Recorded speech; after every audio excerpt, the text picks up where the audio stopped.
How are you? This is Oliver Fernandez with The Imperfect Entrepreneur, and I'm super excited because we just got back from GrowthCon, and we all got so much value. And when I said we brought 45 or so of our team members to GrowthCon, and we just had so many takeaways, and there were so many breakthroughs for our individual team members, which then creates breakthroughs for the organization. I'm super excited to share with you our takeaways from GrowthCon.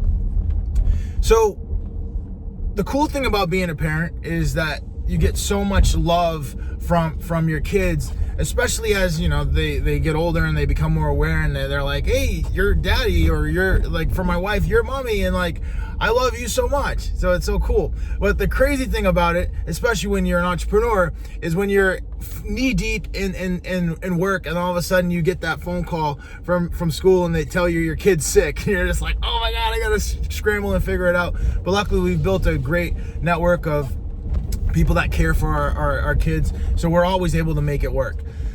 So GrowthCon was amazing. We all went down to Las Vegas, and this was the McKinsey team here in Washington, D.C. And, we have our superintendents and, actually other people that work in the office located throughout the United States. So we have some people in South Carolina. We have some people up north in Syracuse. So we're spread all over the place. And then we have our PQF team that is located mainly in the New Hampshire, Maine, Massachusetts area. And lastly, we have my wife's real estate team, which is located mainly here in DC, Maryland, Virginia. And we all went down to Las Vegas to experience GrowthCon together. And it was absolutely amazing. Just even being in Vegas, you get this, there's a lot of bad things about Vegas. Number one for me is like gambling. I'm way too optimistic to be a gambler. I remember the last time I gambled, man, I still thought I was gonna win, and I ended up losing. So I was like, you know what? From here on out, I'm just betting on me, and it's actually worked out. I'm not the lucky one in terms of gambling. My wife is. Like, she'll play the slots and play those 25-cent slots, and next thing you know, she'll win 60 or $100. She loves it. For me, I'm like, dude, how long did you spend on that? Like 2 hours. So like, yeah, you won $60, but it was like 2 hours worth of your time. But that's for another day.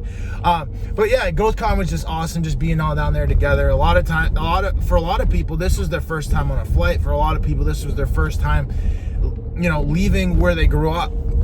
So this is a big experience for a lot of people, and it was so cool to be able to have the organization there and learn and see what's possible. One of the things that I love most about Grant is that he wakes you up. He's very real, he's very raw, he's very in your face. And a lot of people don't like him for that reason.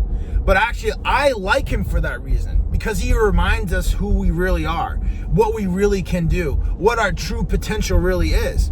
And I need more people like that in my life. I have enough people that are saying, hey, Oliver, man, you're doing awesome, you're doing great, man, just keep it up. But they're not saying like, dude, you can do this more and that more, and this, add this to your repertoire, and so that they're very encouraging, but at the same time, they're not pushing my thought process and my expansion on a 10x level like Grant does.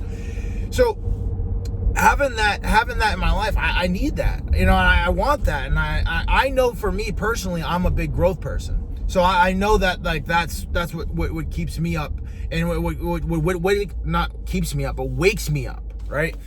So I know that I need that in my life. So I make sure I'm in those type of environments. But for the team, right? The team, we've been training on our Cardone U on a weekly, daily basis, and they've experienced him through a camera or a video or on his social platforms. But this is the first time they got to see him in person for a lot of them, and that was cool. And it was cool because sometimes when you're watching it on your phone, you get distracted by all the other things going on. But then what he's right there in your face, and all that you have to do for that moment is to look forward and to pay attention and to experience it. It like really hits you.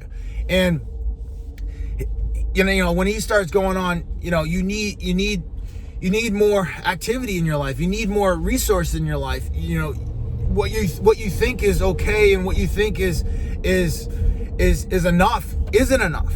You know, what happens if you get hit with a lawsuit? What happens if you get, you know, have an injury in your family or a death? Like, is what you've created going to be enough to keep you going in that moment, or do you need to create more? And I love that. I love all of that message because, you know, if for me, I like security, and I want security, but I also know that, like, there is also a price to be paid for being too secure and to not taking risk, right? And that price is, you know, my aunt worked her entire life, you know, working for you know, a federal agency, and then she gets to the retirement age. She thinks she has enough money, but then it comes time for her to move into an assisted living place, and then there's a shortfall, and if that shortfall wasn't paid in full each month, then she wasn't going to be able to move in there. So yes, there is risk in business and entrepreneurship and reaching your full potential, but there's also risk in staying comfortable and just accepting the status quo. So it's great for Oliver to say that, but it's also, it actually goes so much farther when somebody else is saying that. So I leave that up to Grant, and I'm so glad we brought the team there, because after the first day, I got a number of texts and people were saying it to me in person, like, man, now I get it. I now see the vision completely, even though I've been preaching the vision for the last whatever years, and I now see it, and I'm so glad to be a part of this, and I'm all in, you know. And that's what we all need. Like, I need to take off the hedging. You know, imagine if we had all of our team members remove the hedging, and the hedging is like, you know, oh, I could do this stuff, but you know, who knows if this is real, or who knows if where we're going is really true. And it's like, dude, if we removed all of that hedging and just everybody went all in, the results we could create would be amazing and have been amazing so far, but like, there's so much farther to go. And having Grant provide those awakenings from the team is going to be a game changer, and was a game changer last year, and now we brought even more team members this year, so it's going to be even a bigger game changer this year. So excited about that. So that was my first big takeaway, is I could sit here and talk about the vision and preach the vision and push the vision, bringing my team to this event. One day, the first day, I had a number of people say, I get it now. I was in before, but now I'm all in now. And that's what we need, because that's where I'm at. And I don't need everybody to be all in, but if I can get, man, we can get 5, 10, 15, 20 people all in, man, the what we can create is going to be out of this world. It's going to be more than a $100 million target that I got, but that's my first target. And then after we get close to that, we're going to reset that target. So that's $100 million in annual revenue per year. So my second big takeaway was, you know, as we're going through the event, right, and we're there, and we're listening to these speakers, and we're hearing all the things that they're sharing of experiences in their life and how they've impacted themselves. And you know, there's stories of like, woe was me, you know, this could have happened, I was poor, I didn't have anything. And then like you hear the same story of like how much these people have overcome, right? And it's like, man, it's one thing if you hear one story of that, but then you hear second story and third story, and these are people that you looked up to. Like, he had A-list people there, like Mark Wahlberg, he had Dana White, he had Stephen A. Smith, he had, you know, all the, you know, Sarah Blakely and her husband and Jesse Itzler, like people that are extremely successful. He had them there, and it's like, holy cow, hearing where these people started off, and not everybody was broke and didn't have anything, but a lot of their stories did start that way. and to hear how they overcame and they continued to work. And there was even one guy, he literally worked under, and he was one of my favorite speakers. He worked under Bill Gates at Microsoft. He worked under Sam Walton at Walmart, and he worked under Ken Griffin at the, he's got a massive hedge fund that's like ridiculous, out of this world.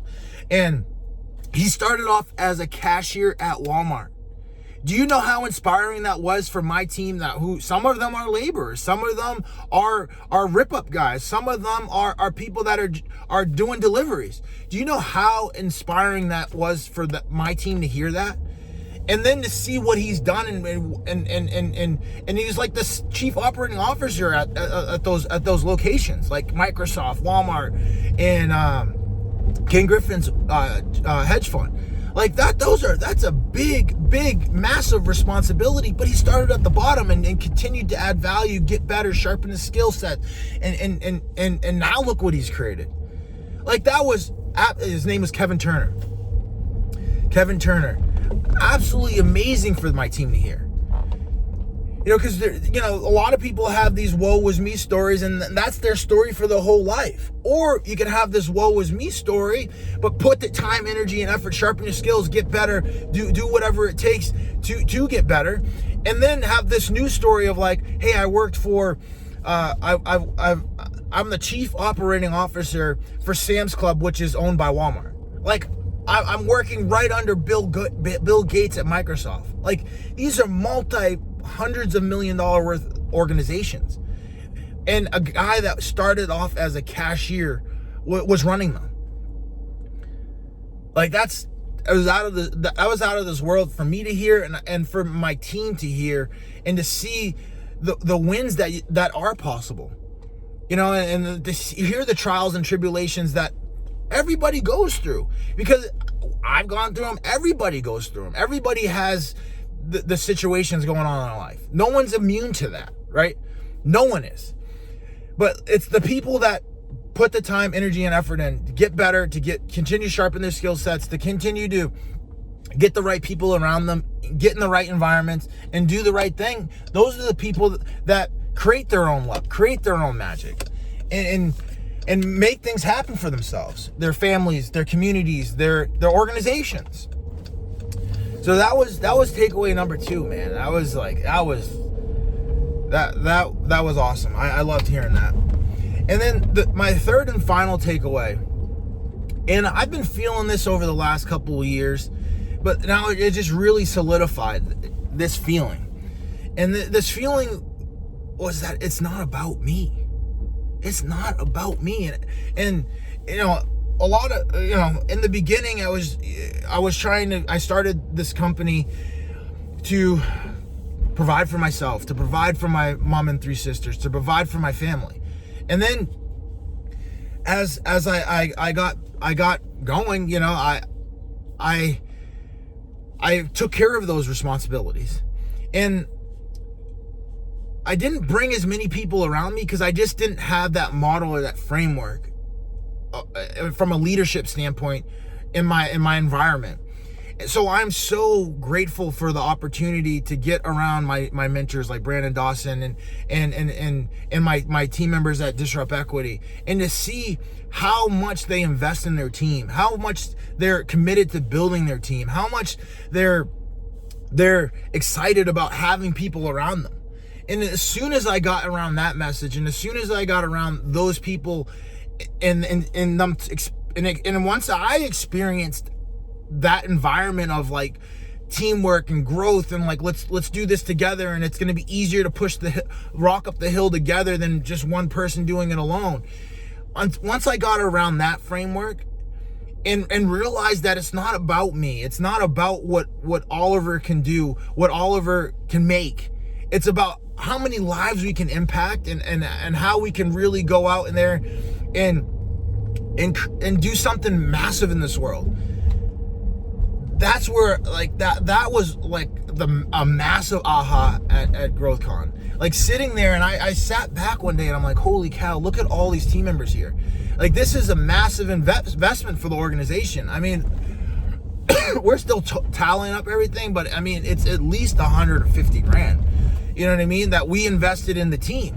And it's like, it's not about me, and it's not about the spending the 150 grand, because it's going to be well worth it, because all of our team members are going to start, if they take this information and start applying this information, they're not only going to get wins in their own personal life, they're going to start getting wins in their professional life, their financial life, and it's overall it's going to be better for the organization.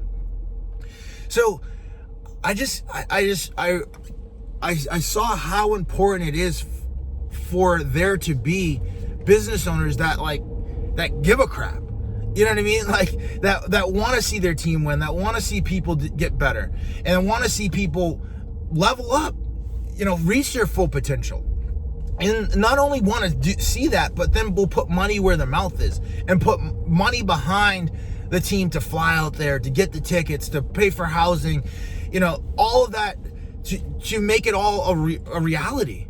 And I just really resonated with me how clear that message became while being at that event, just sitting there and just seeing all my team there, and then seeing the smiles on their faces, and just not even the smiles on their faces, but seeing the intention on their faces and the focus on their faces.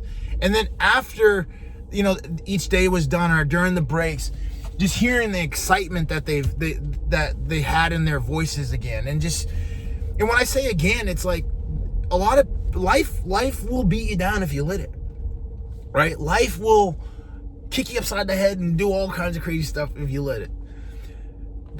But once you realize and remember who you really are and what you're really capable of doing, and what and once you commit and submit to what's your real potential, it gets fun again. It's like, yeah, I want to be excited again. I know what I can do, and now I have a vehicle to do it in. Like, let's go out there and do it. And I'm excited for that opportunity. I'm excited to continue to build with the team. I was so grateful for GrowthCon and all the things that all the people that we're going to impact and do great things with and for. I'm just excited. It was just a cool event, and this podcast is just to memorialize that event, to document that event, and to share the insights that we got. And hopefully, they definitely added value for us last year, and the intention is to have that add value for all of us this year. And I hope it adds value for you in terms of like seeing what's possible once you get things rolling in the right direction, once you have the right vehicle, once you have the right people around you, and create the environment for success, create the environment for personal development, create the environment for growth. And we're looking to grow, we're looking to build things big, and we're looking to go out there and continue to build our legacy. So with that, go out there and continue to build your legacy. Let's roll.